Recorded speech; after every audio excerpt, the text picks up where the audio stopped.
Hi there. This is Dr. Tina Welsum, and I am back to talk to you guys tonight about our third day in our wellness exploration. So tonight we're going to be talking about social wellness and environmental wellness. You should have received an email from me yesterday with last night or this morning, hopefully you got it, that has the recording from yesterday's video, as well as I did include a morning routine that I do. It's a quick habit that you can start getting up in the morning. I have a journal. My son helped me pick this one out. It's called I Totally Got This. I do it very quickly. So I know some people say they don't have time to do this before they go to work, but I open it up in the morning. I date it. I love this journal. It has a quick quote that kind of usually makes me laugh or makes me smile or makes me think that that's something I need to hear. So this one says, "There's not a thing wrong with you. You're right all the way through," which is true. This one says, "Why I so totally got this today." So what I do is I start by writing celebrate. And what you do is you list accomplishments that you've had in the last 24 hours. And it can be as simple as, hey, I took a shower today, or hey, I got the kids off to school without screaming, or, hey, I made a great dinner for my family last night, or hey, I got a good night's sleep. It doesn't have to be something monumentous or trophy award winning, but if you have those too, celebrate the big wins as well as the little wins. But it can be just a moment for you to reflect on all the positive things that you did accomplish in the last 24 hours, and it helps you start the day off in a positive frame of mind. The next thing I do is I wrote focus, and the original person that suggested this to me recommended that she does a 5 or 10-minute meditation. You can definitely use some daily affirmation work if you want here. I usually write focus and I make myself pause and I do 10 deep breaths. And I've given you in the handout several different types of breathing you can do, but I like to get in good alignment, either standing or sitting. Take a nice deep breath in, take a breath in, activate my core so that it's supporting my low back, and then try to fill my rib cage in all three dimensions as big as I can and take nice, slow, deep breaths. We did a study with this with my students at our college, and we had people take 10 deep breaths in the morning, 10 deep breaths at lunch, and 10 deep breaths at night. And if they forgot at any of those times, they could, do 20 and 30 if they got to the end of the day and hadn't done it.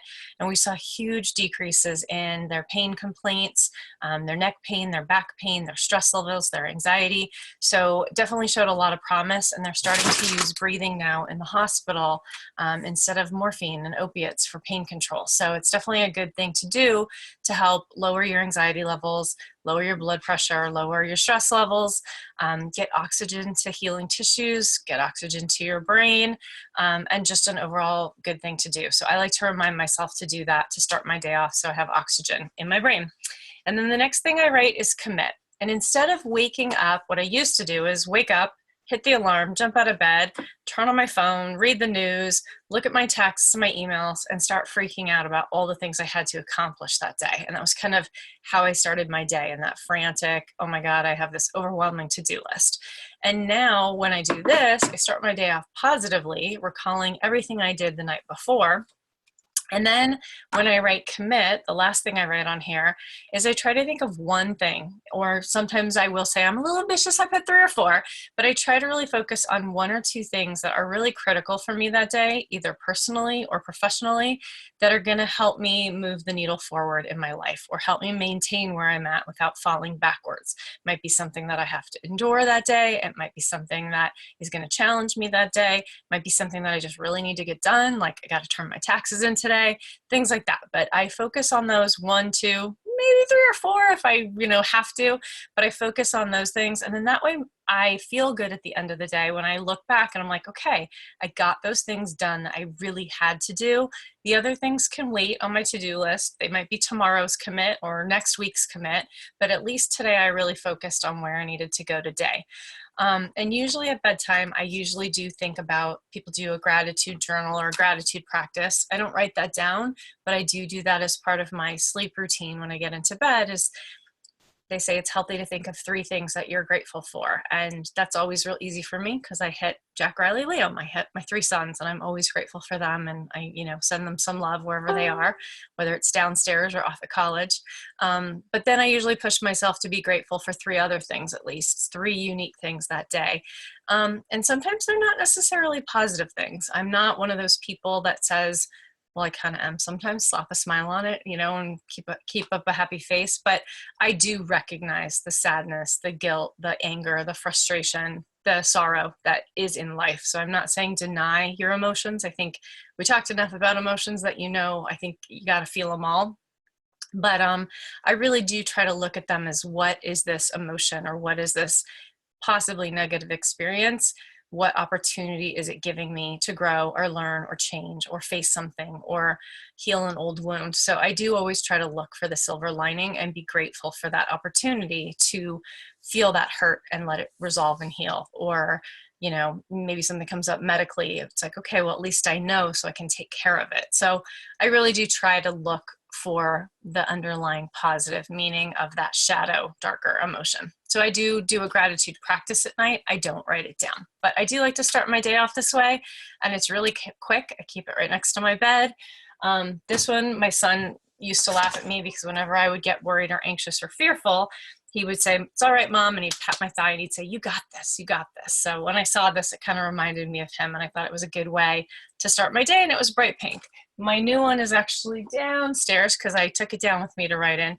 It's blue, and it has more of a different focus, which I kind of thought was interesting because I felt like I had grown and changed from the time that I was doing my daily practice in this to the next one. So that's a simple thing that you can do to, start those new habits that then grow into bigger ones and compound over time. So what I would like you to do right now is think about your self-care. So I want you to close your eyes, and I want you to take some nice breaths and relax while you're here. Might as well get those 10 breaths in right now, right? And I want you to think about yourself. And yesterday we talked about our relationship with ourself is a very critical one, and one that we often forego or forget about as we take care of everybody else in our life. But before we move on to those other relationships, I'd like you to pause and send yourself some love and send yourself some appreciation. So keep taking nice, deep, easy breaths. And I want you to list 3 things that you like about yourself, 3 positive attributes, 3 strengths. I think we spend a lot of time being negative and hard on ourselves, and we speak to ourselves in a way that we would never speak to anyone else. But I think we find it very easy to compliment others. But take an honest look at yourself. I'm sure you should be able to come up with more than 3, but come up with at least 3 things that you like about yourself, things that you're proud of. And I want you to think about a daily affirmation that you can use to repeat to yourself to help you feel more positive about yourself and where you're going in your life. Sometimes when we try to make a change in our life, so let's say when I first, didn't really love myself or didn't feel good about myself, it was very hard for me to go from a place of feeling like I had no self-worth, and I was very negative in my head about myself. So it felt very false to me to say, I am wonderful, I am great, I am beautiful, I am whatever. Even looking in the mirror and saying I love you was a stretch for me. It just did not feel comfortable. So you don't have to go from 0 to 60 all in one day. Start with, I'm working on loving myself. If maybe you just can't take yourself all the way to, I love myself. Or instead of saying, getting down on yourself, and maybe saying, I'm a people pleaser. I put everybody else's needs before myself. Today, I'm going to put myself first before I take care of others. Try to think about how you can make that affirmation so that, what you're thinking in your mind, what you're feeling in your body is going to help perpetuate that change of behavior that you want to have and cement that in over time. It feels hokey and uncomfortable at first, but over time it becomes much more natural to be kind to yourself. And I really want you to do that. And then what I'd like you to do is pick one really nice thing that you're going to do for yourself today. Maybe it's stop and get yourself a coffee. Maybe it's allow yourself to sit in your parked car before you rush into your family and take 10 deep breaths. Maybe it's to ask your partner to take care of the kids, or your kids to look out for themselves for a half hour while you take a bath, or you read a book, or you call a friend. But try to give yourself some space to create that self-care, because you deserve it, right? You need to take care of yourself first. So go ahead and take one last deep breath in and take a deep breath out and get rid of negative thoughts. And then you can go ahead and open your eyes. And we're going to talk a little bit now about those other relationships that we might have beyond ourselves. So I often hear people say that you need to love yourself before you can be in a relationship with somebody else. And I don't know that I think that that's true. I think a lot of us, I know I went most of my life without realizing even who I was or that I had value. I certainly wasn't loving myself. But I think that, as long as you know where you are at in that journey and you're honest with it, I think that it is very possible and for us to heal and to grow in the relationships that we're in. And I think that a lot of times when we surround ourselves with those people who know where we're at, maybe are at a higher level, right? We can up-level ourselves because they're able to take care of themselves and give us that time and the space and the grace to heal and to grow and to get up to that level and become a better version of ourselves. So I don't think that you have to be perfect. None of us are. I don't think that you have to love yourself perfectly and all the time. I don't think many of us do. But I think, it's a good goal to be working on. And I think you have to be honest about where you are with yourself. You have to look to yourself first and, work on healing yourself before you can, shift blame or look for somebody else to save you or to fix you. But so those other social relationships that we might have, those social wellness aspects we want to consider are the relationships that we have with our family of origin, which could be our parents or our siblings, with our friends, with our colleagues or coworkers, with people that we're dating, our life partners, our spouses, also maybe with past partners if you're divorced and you're dealing with a co-parenting situation. Also the relationship you have with your children, the relationship that you might have with the people that you serve, be they patients, students, customers, whatever it is. And also our relationships with the people who serve us, all right? Our doctor, our lawyer, our dentist, our chiropractor, the person at the grocery store, the deli guy, the postman, whatever, whoever it is. That how do we interact with and communicate with and deal with conflict with those people, because we are all individuals and we all see the world the same, or sorry, we all see the world differently. Sorry about that. So when you're thinking about how do you interact with people, again, it is not it's unlikely that you're going to have a relationship with anyone, no matter how perfectly you pick them and how wonderfully you think your stars align, that you are always going to get along. So it is inevitable that there's going to be conflict and dissension in your relationship at some point. There is going to be a time when you vote for different political candidates, or you see an issue differently, or I might see it from a female perspective, somebody might see it from a male perspective, I might see it from a daughter's perspective, somebody else might see it from a mother's perspective. So you're just never going to have the same perspective. But hopefully, if this is somebody that you've chosen to be in a relationship with, and even if you didn't choose to be in a relationship with that person, anybody that exists in your world, whether you like them or not, you are in some sort of a relationship with them, right? So even when you're first going on a date with somebody, before you're officially dating or monogamous or engaged or married or committed or whatever, you're still in a relationship, whether it's a first date or a second date or a 10th date. Those people at work that you maybe you think, I'd never be friends with this person, I don't enjoy this person, you still have a relationship with them. So really anybody that you come into contact with, you are in relations with them, whether you choose to or not. What you can control is how you perceive that relationship and how you interact and behave in that relationship. So inevitable that conflicts are going to arise because we all see things from our own unique lens, our own unique perspective. But the important thing is that you have that underlying respect for that person so you can have useful communication to collaborate and resolve those conflicts. So what is your style? Do you have an authoritarian relationship style where it's demand? I give you this, you give me that. Traditional relationships throughout history have been more of an authoritarian thing, a patriarchal society that we live in. Or do you have more of a collaborative relationship where you're true partners and you work together on things? Not that you oh, I can't think of the word, not collaborate. Not that when you give in, right? So when you resolve conflict, we often think, all right, well, I'll give up this if you give up that. But then it's kind of a lose-lose situation. I still can't think of the word. Okay, anyway, but better off would be is that if you both collaborate actively on solving the problem. So you take care of your side of the street, they take care of their side of the street. You're both 100% responsible for your part of that relationship, and you work together to find a solution that you both can live with, so that nobody feels like they're giving up and losing. It should never be like, I'll give in this time. Compromise. That's the other word I wanted, compromise. You shouldn't feel like you're compromising yourself or your values. You should feel like you're collaborating to find a win-win solution.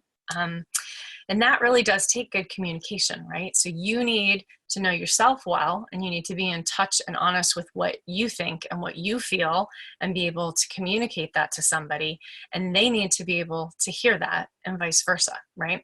So I think a lot of times when we argue or we have conflict, we're so worried about getting our point across and being heard, but we don't spend as much time listening and actually hearing what that other person is saying, because we're so busy mounting our next counterattack, right? Our next counter argument. So really, can you listen as well as you speak, and pay attention to the verbal and the nonverbal communication? A lot of times, right? How are you doing? Or we think, I'm fine.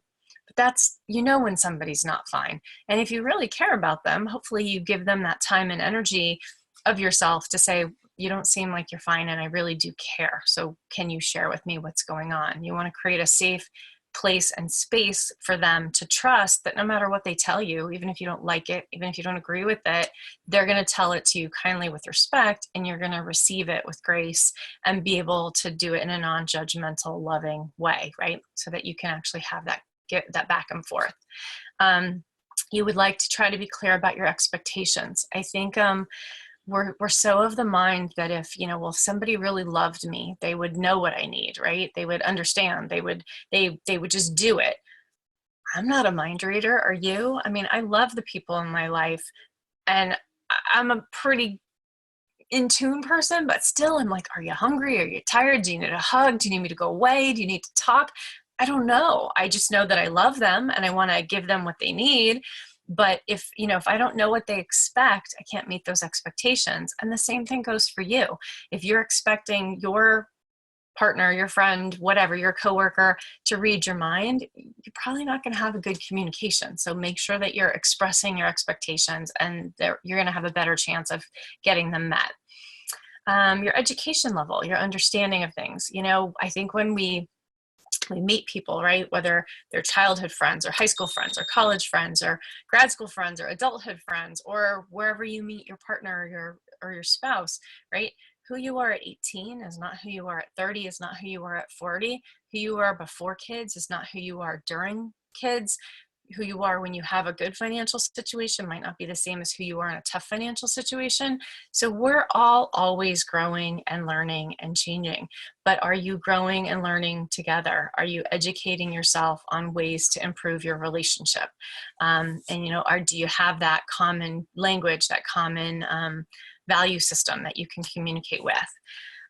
Also, your culture and your religion plays into this. I know my ex, we're both Catholic, so we got married in the Catholic Church, and we went to pre-Cana, and we agreed to raise our kids Catholic, but we came from two very different Catholic households in the way that holidays were celebrated, or the expectation of participating in religious school or church or holidays or things like that weren't the same. So again, that can really play into what your expectations are, what you think your life is going to be. And if you have a different expectation, or come from different cultures, or have different religions, you might have to figure those out and collaborate and find that common ground that you can agree on and work with each other on. Child rearing is a tough one, right? Because I don't know, I think it's interesting. I had friends in college, right? And then they get married, and you're like, oh, I still love that friend, but maybe I don't like their husband so much. So maybe you stop hanging out as couples, or maybe you love their husband. So you and your partner, and you start hanging out as adults, as couple friends, right? And then you have kids, and then that's where the rubber hits the road sometimes, where you're like, oh God, I don't want to be around that friend, because I can't stand the way they raise their kids, right? Or, they're total brats, or they're screaming, or they're loud, or they're too strict, or they're too loose, or whatever. But you can have that in your own home. So, kids need to feel safe and secure and loved when you have two parents that are on totally different roads, that kid's getting yanked between you.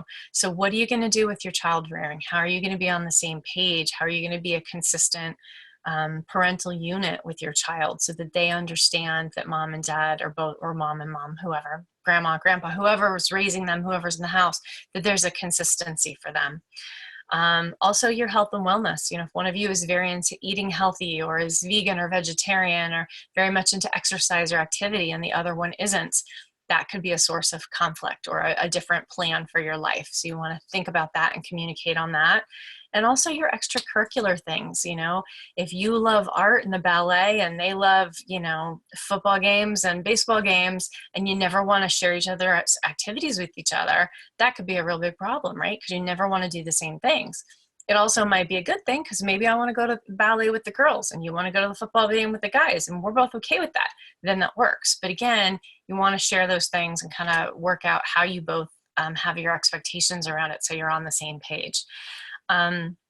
So really, I think with any of these relationships, right, with your kids, with your spouse, with your coworkers, with your friends, with your family of origin, you want to discuss these topics and you want to create a blueprint for your relationship or common ground or rules of the road or, whatever it is, rules for a car trip in the car with a group of friends. Here's how it's going to go.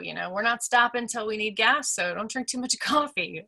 Have that rule on a road trip with my girlfriend. So, again, what is it that you're all kind of in agreement on that are the rules for the group? I love Brene Brown has her an acronym BRAVING, which she talks about when you're in these trusting relationships with your marble jar friends. These are really the things that you should have in your relationships with people. So B stands for boundaries. You respect my boundaries, and when you're not clear about what's okay and not okay with me, you ask and you're willing to say no. So I can have a boundary and I can ask you for something, but if that goes against your boundary, you just clearly, kindly say no. So I have boundaries, you have boundaries, we know what they are, they're clearly defined, and we respect them for each other. Accountability, you own your mistakes, you apologize, and you make amends. I think a lot of times people say sorry. They may or may not take responsibility for the mistake, but they might say sorry because we've been conditioned to, but they're not really sorry, or they don't really realize the harm that they've caused, and they don't make amends. Whether you did something intentionally or not, right? You still want to take responsibility for it, and you still want to make amends and make it right with that person, or at least do the best that you can. It's on them then whether or not they're willing to forgive you and accept that apology and the amends and move forward. But if you've made enough mistakes or caused enough harm, there may not be enough apologies or amends. They might forgive you, but they might not forget, and they might not be able to trust you again. So accountability for your actions in your relationships is very important. Integrity. You choose courage over comfort. You choose what is right over what is fun, fast, or easy. And you choose to practice your values rather than simply professing them. You can't say I'm a generous person and always be stingy. You can't say, oh, I'm so nice, and be really nasty and negative and backbiting behind people's backs, right? You have to choose your values and you have to live them, not just say them, right? So you want to walk your walk and not just talk your talk. Reliability. You do what you say you'll do. At work, this means staying aware of your competencies and limitations so you don't overpromise and are able to deliver on commitments and balance competing priorities. So, if I say I'm going to do something, you should be able to trust me to get that done. And if something changes, I should be able to trust you that I can come to you and say, something happened. The project or the thing I said I was going to be responsible for, I can't because I said I'd be responsible for dinner tonight. I can't because something happened at work that I have to stay at. So can you please pick up dinner, or can I have dinner delivered, or whatever? Again, take responsibility for that. Do what you say you're going to do. And if you can't, figure that one out. The vault. I love this. One of my former patients used to say this with her teenage kids, that anything that they told her and her husband at dinner stayed in the family vault. So if they were going to share things about If they were going to discuss things as a family, that stayed at that dinner table. It didn't go outside the walls of their family. If their kids wanted to share things about their friends, things they were concerned about, things that they wanted to see what their parents thought about, or to give them advice, that their parents would never violate their trust and tell their friends, hey, I know you're smoking pot, or whatever it is they were doing. So you don't share information or experiences that are not yours to share. So if somebody confides in you and says, I need to tell you this thing, you shouldn't be running off and telling somebody else, because it's not your thing to tell. Now, maybe somebody comes to you and says, hey, did you hear so-and-so, she or he told me this? And you might say, I don't know about that. It's not yours to get involved in unless the original owning party includes people in that. And so people need to know that your confidences are kept and that you're not sharing with them any information that you shouldn't, or sharing their information with anybody else that should be confidential. You want to be non-judgmental, right? Hopefully I should be able to ask for what I need, and somebody should be able to ask me for what they need. I may not be able to provide it. I may have to say, no, I can't. I would love to do that for you, but I can't. Or I can't because I don't want to do that for you. I should be able to say that as well, right? So we should be able to talk about how we feel, what we need, and what we can or can't give honestly, without feeling that if we say we can't or we won't, or we ask for something the other one can't give, that we're going to be judged for that request. And the last thing is generosity. And I love this. You extend the most generous interpretation possible to the intentions, words, and actions of others. I think that if we all started with this one, the world would be a lot better place. So when somebody texts me something, or somebody sends me an email, or I hear through the grapevine something, I try really hard not to assume the worst of somebody, not to assume that they would do that to me, not to assume they would say that about me, not to assume that that's what they meant in that text. If I think that, if I have people in my life that my first assumption is that what they wrote to me was rude, or what they are doing or saying to me is hurtful or wrong, I should probably take a better look at why they're in my life. But I should extend to them the assumption that they mean well, that what they're saying isn't joking, isn't meant to be rude, isn't hurtful. And if I think that it is, or I take offense at it, I should give them that generosity of respect to ask them, hey, did you mean that to be this? Because it kind of came across like you were mad at me for getting stuck at work and not providing dinner, So give them the benefit of the doubt. Take that opportunity to clarify the message before you get hurt or angry or sad. Extend your generosity to them, and hopefully the people in your life are extending you the same generosity. That, maybe when you're distracted and you say something and it's short or it's direct, or you didn't see that they were crying or angry because you were doing something else and they get upset with you, hopefully they extend to you that same generosity, that they think, hey, I know my mom loves me. Hey, I know my sister thinks I'm important. Hey, I know this friend is there for me. They don't mean to not notice that I'm hurting or I need something, right? So be generous with the people in your life. And if you can't be, or they're not to you, I think you need to examine whether or not that's a good relationship fit for you. Another thing that I want to talk about is that the main thing that each human being intrinsically craves in life is connection. We're all searching for connection. We want to be seen. We want to be heard. We want to be cared about. We want to be valued by the people around us. And so, if we are surrounded by people, how many times have you been sitting at dinner at a restaurant and you see a family and they're all on their tablets and their devices and they're having dinner together, but they're not talking to each other? Or you see a couple on a date and they're doing the same thing, or you've got your head in your phone and your kids are trying to talk to you. I always say, hold on one second, or if I can put it down, I put it down, or if it's something I need to see because it might be related to what they're asking me. Am I wearing the red or the white soccer uniform? Like, I might be reading it, so I might be like, hold on one second. And then I want to make sure that I put that phone down and give them my undivided attention when I communicate with them, so that we really are having that connection moment. And it's not necessarily about being connected every minute of every day. It's more about the quality of those interactions. You could be around somebody all day. Like right now during the quarantine, my kids are like, they come up for air, they come up for food, right? That's sometimes the only time I see them. But when I do see them or they need something, I make sure that we have that good connection. I'm tuning into them. They're talking to me. I'm giving them a hug. They know I'm here. And I go in and check on them throughout the day to make sure that they know I'm present. So, we want to make sure that we don't bury our heads in books, in our phones, in our computers, in our job, and fail to connect with people when we're around them.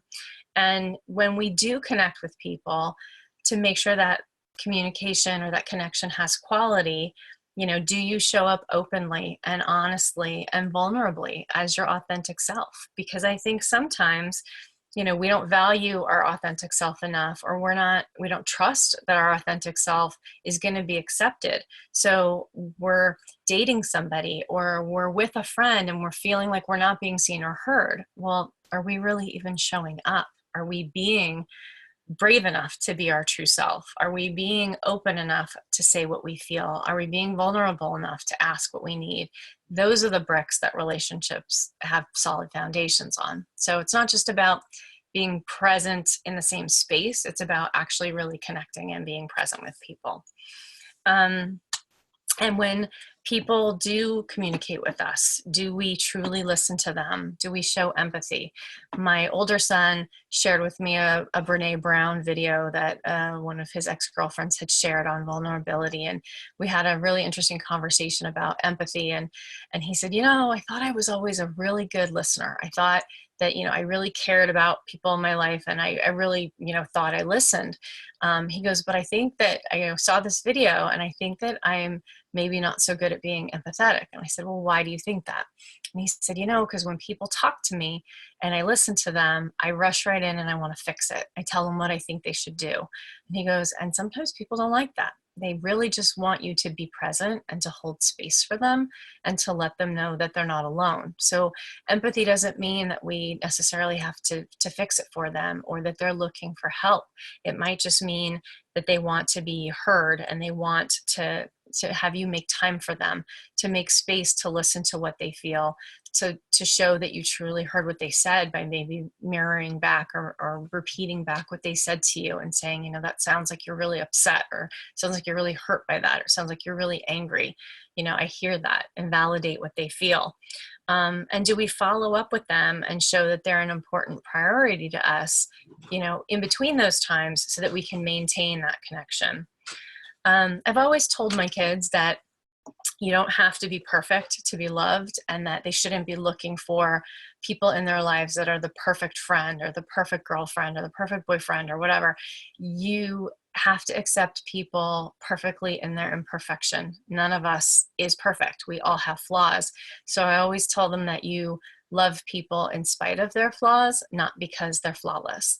And I think that, we really want people to love us that way too, right? We want people to value our strengths, but also to respect and honor and accept our weaknesses and our flaws as well. And that way we are, seen as our true authentic self and loved for that. So you don't have to be perfect. You don't have to love yourself unconditionally and have no scars to be in a relationship. You truly can heal in relationships with your families, with your friends, with your loved ones, as long as you take care of your side of the street and you're not using that relationship as a Band-Aid or expecting that person to be a savior or to heal you or to fix you. There's a great podcast out there by John Kim. He's the Angry Therapist. I think it's episode 266. I think I put it in the email I sent you. But he talks about, it's called the Relationship Agreement. And I happened to be listening to him one day driving home from taking my son to college, and this came on, and I just thought it was so great. It's spoken like a legal document, like all in legalese. And he talks about that he talks a lot about relationships, and he talks about how it would be so smart if people didn't spend their time with attorneys having prenuptial agreements drawn up or going through long drawn out divorces, that if every relationship could sit down and establish this relationship agreement at the beginning of it, it would really set straight all of these things, your communication style, your expectation. Ooh, I forgot to mention sex. Oops, sorry. Let me talk about that real quick as something you should put in your relationship agreement, because, you know, as a physical therapist, we're always told you never say, there's three things you don't talk about with patients: sex, politics, and finances. Well, guess what? Guess what I talk about with every patient? Sex, politics, and finances. You know why? Because I find that that really gets to the crux of who a person is. And I really do enjoy learning about my patients. And, you know, some people will say, like, you talk about sex with your patients? Well, yeah, because if they have high blood pressure, we can't have that getting too high and them having a stroke or a heart attack while they have sex. Or if they've had a total hip replacement, they might want to ask me about what positions they can have sex in so that they don't dislocate their hip. Spinal cord patients, you have to find alternative ways to arouse the body because they might not have sensation or motor function in parts of their body. And a lot of that sexual arousal and satisfaction will come from their brain. So you have to work with them on that. So yeah, I do talk about those things with my clients and my patients. And I think patients have always come to me with that because they sense that I'm comfortable talking about it. And as a therapist, we often work on activities of daily living, or ADLs. So to me, your activities of nightly living or your sex life, that's a human function. That's part of your relationship. It's part of what we live for, right? Sometimes. So I do think it's important that every any relationship that involves a sexual relationship, but, you know, you should talk about, you know, what your sexual preferences are, what your fantasies are, what your desires are. And I listened to a great podcast by Madeline, I think it's Madeline Moon. She is an actress and a podcaster, and she's into all sorts of therapy, mind, emotion, body therapy. And she talks about the difference between your fantasies and your desires. There might be things that you read about or you see in a movie that might turn you on and arouse you, and it might be fun to talk about and share with your partner. But a desire is something that you actually in reality want to have come true. And there sometimes are things that in your fantasy mind sound good, sound arousing, and you're willing to talk about those things or maybe role play, but maybe in real life you don't have the desire to actually do them. And that's a good line to draw and to communicate with your partner. And again, I think that's one of those things that maybe as you grow and develop in your relationship, you might learn new things about yourself. And so you want to make sure you keep that communication going throughout. So in the relationship agreement, let me go back to John Kim, the angry therapist. He talks about, and again, all in legalese, you know, section A, subsection B, you know, article 1 regarding sexuality, the partner shall agree to. And he talks about how, you know, whatever you agree on, engage in sexual congress at least one time per week or 2 times, whatever, 1 time a month. And each partner has the right to say no at any time for any reason without it causing a fight, and blah, blah, blah. And it's very interesting. And he does talk about things like, that, you know, certain things such as neglect and abuse, like nullify and negate the entire agreement. That if somebody is abusing you, you don't need to stick around. You don't have to honor that agreement because they violated it. They violated your trust. But it also talks about, you know, in such instances where one party decides they're ready to leave, okay, you want a divorce, or you're just done seeing each other, or the friendship is ending, that at least you show the person the courtesy of showing up for one conversation and letting them know that that relationship is over for you. And you don't have to justify it. It's your choice to make, right? But that you at least owe the person the courtesy and the respect to end the relationship agreement. And it's just, it's a very interesting podcast, but I think it's very true. And it speaks to all of these elements that you really want to discuss with the people that you're in relationship with. Obviously, the length of the legal document would be related to the importance of that person in your life, right? And but I think it's interesting. Another thing that I think is a great idea to get you on the same page, my friend Jamie and her business partner Shay at Linen and Grace Designs, I think I gave you their link as well. They actually ran a challenge on Facebook, I think, the week before Easter break. because I remember asking them, I thought I've loved their work from the day they started it. And I was like, oh, I want one of these in my house. And they had a challenge, and I asked if I could have the challenge questions early because my oldest son was going to be home for Easter just for 2 days. And I really wanted him to participate in this activity. So it was a family manifesto challenge. So it's kind of like creating that blueprint or that manifesto for your family. And it was a really interesting conversation because I didn't handle it well. We sat down to family dinner and I kind of like threw it at them, the boys, and they were like, do we have to talk about this at dinner? And I was like, yes, we're doing this thing and I need to know and I need to know now. And, you know, I already had my agenda and I sat down with it and I didn't really ask them. I didn't engage them. I just kind of threw it at them and they participated, but not really. And then the next night, and between the first night and the second night, my oldest son gave me feedback about how I handled it. And I shared why it was important to me. And he said, you know what, Mom, I see why it's important. And I agree with you. Can we try it again tonight? But maybe you should bring it up like this. Take 2, dinner 2. I said, hey guys, you know, I'm really sorry. I kind of dumped that on you last night, but here's what it is. Here's why I want your input. Here's why it's important to me. Would you please, can we try again? And they were very nice and they tried again. They only had the attention span of, you know, 2 gnats instead of 1 gnats the second night. But still, they were like, we gave you words. We gave you words. So anyway, we created this family manifesto through this challenge and we ended up winning it. So it's being created for us. It's going to hang on the wall in our house, but it, you know, it's long. I won't read you the whole document, but I'm sure I'll post it once it comes and it's on my wall. But it says, in our family, we recognize our small, cozy home as a safe place full of security, love, laughter, and dogs. Liam threw that one in. We have open hearts for all, and we always welcome friends. We know that love matters most, and family dinners matter next. That was thrown in by the kids too, because I think family dinners are important to sit down and check in with. Value honesty no matter how difficult it may be to speak or to hear. Share our thoughts and ideas, our feelings and fears, our struggles and triumphs, blah, blah, blah. And it ends with, we know that love bears all things, believes all things, hopes all things, endures all things.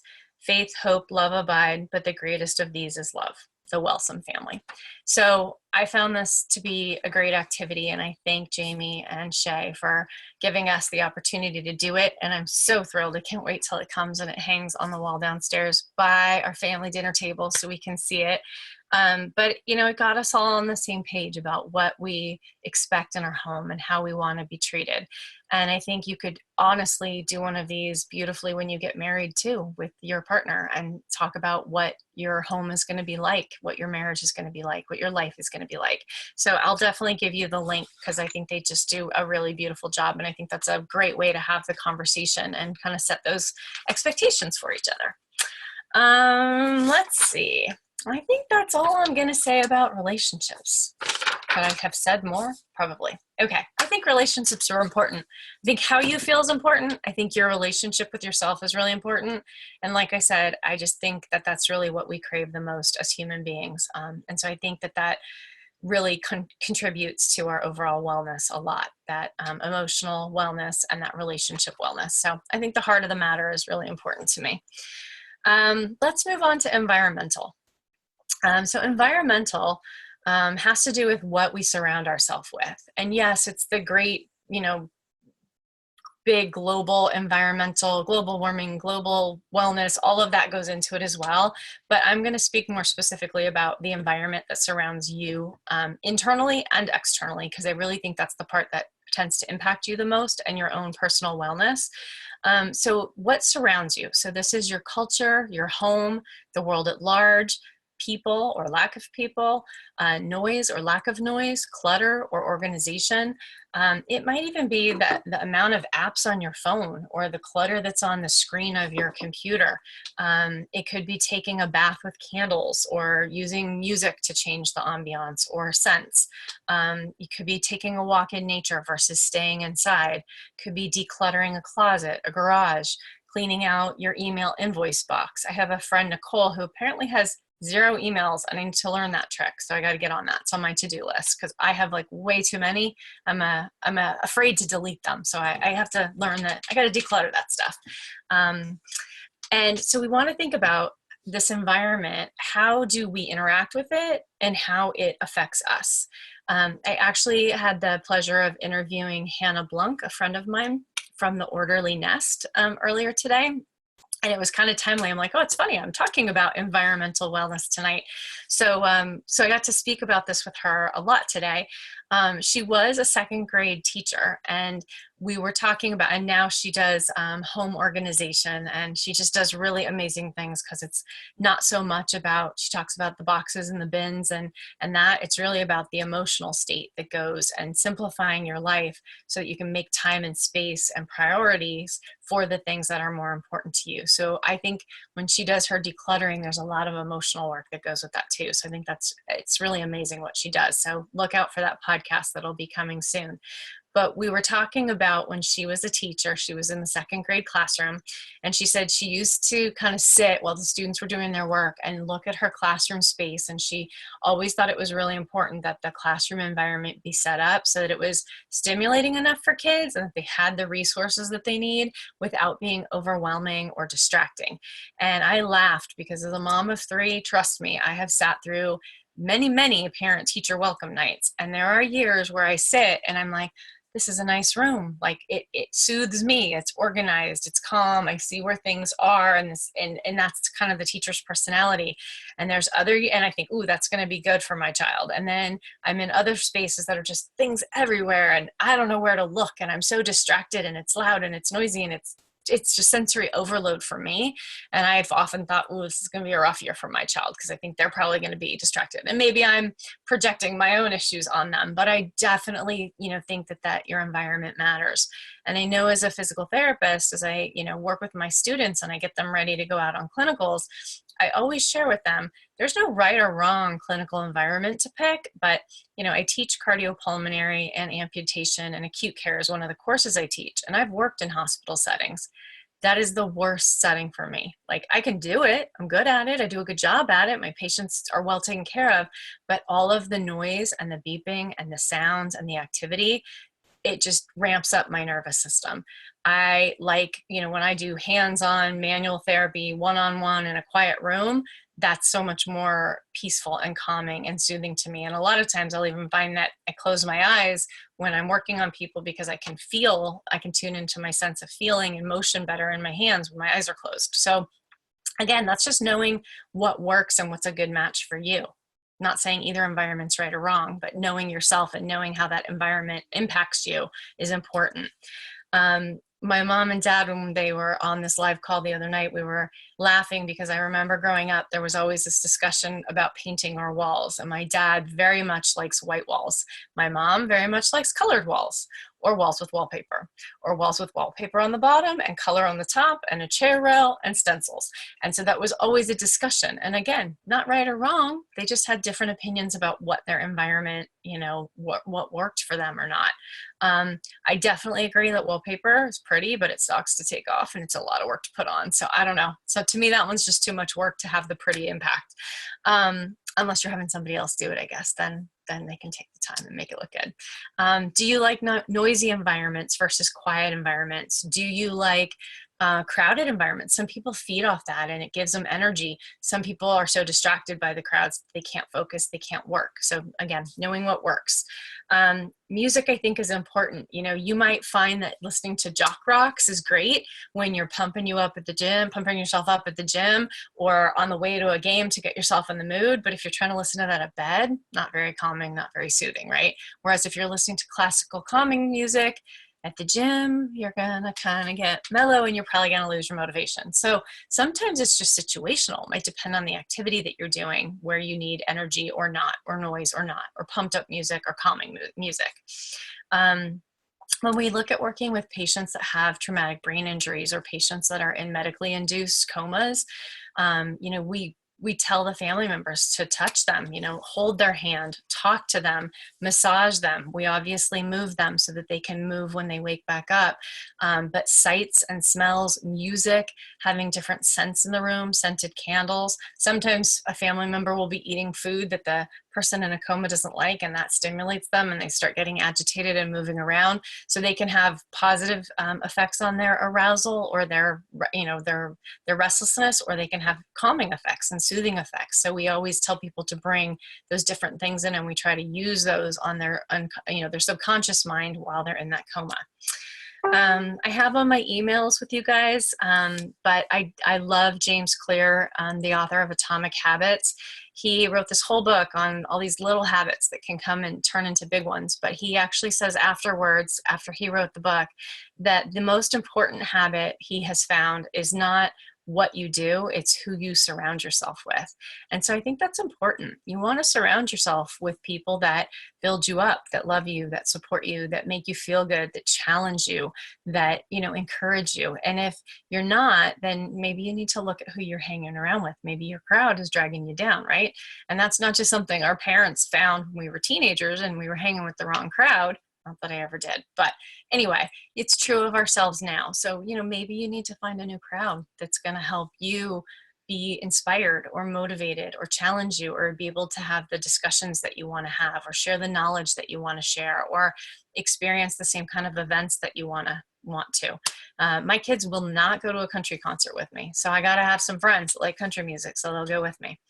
Because, I gotta get my connection in with Dirks, because I want to help raise money for Safe Haven. So if anybody knows Dirks Bentley, let me know, because I need to hook up and talk to him about that. So surround yourself with an environment and people that welcomes, soothes, calms, and stimulates you as needed. I remember reading, I like colored walls. You can see my green bedroom walls behind me. My dining room is dark blue and my living room is cranberry red. So I obviously inherited that from my mother.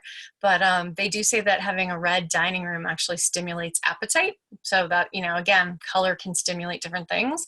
And you also know, I'm sure you've all heard about the practice of feng shui, the positioning of certain furniture, and aligning different things, and having balance or symmetry, or having plants or certain things in your space can impact your wellness and your prosperity and your love life and things like that. So many things about environmental wellness out there for you. So I want to invite you to consider your environmental wellness as what you surround yourself with and how you call in that environment to support your well-being. And as I mentioned when I was speaking with Hannah talks about being intentional and making space for what matters in your life or in your world. So having less stuff allows us to have more time for what we really want to focus on. And I think that is a great thought. I mentioned the breathing routine. I think I've sent you all a link for this, but this is what it looks like. And it has that journaling practice in it, and it's got the 3-dimensional or calming breathing, and it also has some postural breathing and some breathing that you can use midday to kind of fire you up when your energy gets low. So definitely check that out and download it if you're interested. So tomorrow night we'll be back, same bat station, same bat channel, same Zoom link. So I'll see you tomorrow night at 8. And we will go into day 4 is we're going to look at financial wellness and vocational wellness. And then on Friday, we will finish up with physical wellness, and we will take a look back at kind of how your awareness of wellness has changed as the week has gone on, and hopefully set some goals for where you're going to continue at the end of this week, and prepare you to ask me any questions that you might have about any individualized things that have come up for you. So thanks for joining me. This was day 3 of our Wellness Exploration Week. I hope you guys have a wonderful sleep tonight. We'll talk about sleep health on day 5 with physical, and I hope you stay healthy and well, and I'll talk to you soon. Good night.